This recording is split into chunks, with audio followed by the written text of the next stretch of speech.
ইফতারের আর 10টা মিনিট বাকি আছে, আপনার সামনে প্লেট, আপনার সামনে খাবার, আপনার সামনে তরমুজ, আপনার সামনে ফল, আপনার সামনে শরবত, আপনার সামনে লেবুর ঠান্ডা পানির শরবত। গ্লাস থেকে যখন ঠান্ডা পানি গ্লাসে ঢালেন তখন দেখবেন কিছু কুয়াশার মতো পড়ে, যেটা তৃষ্ণা আরো বাড়াই দেয়, লোভ আরো বাড়াই দেয়। এবার ঘড়িতে সময় আছে মনে করেন আর 4 মিনিট, আপনার সামনে ছোলা আছে, মুড়ি আছে, সিঙ্গারা আছে, সমোসা আছে, যাই যেটা খাই আর কি, ফল আছে, ফলাদি আছে, শরবত, তার ভিতর আছে লেবুর শরবত, আমের শরবত, ট্যাঙের শরবত, সব সামনে আছে, সময় আছে 4 মিনিট।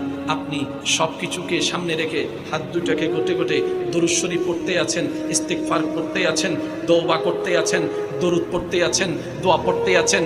রব জিজ্ঞেস করে, ও আমার ফেরেশতা, আমার বান্দার সামনে খাবার আছে, সে খাচ্ছে না কেন?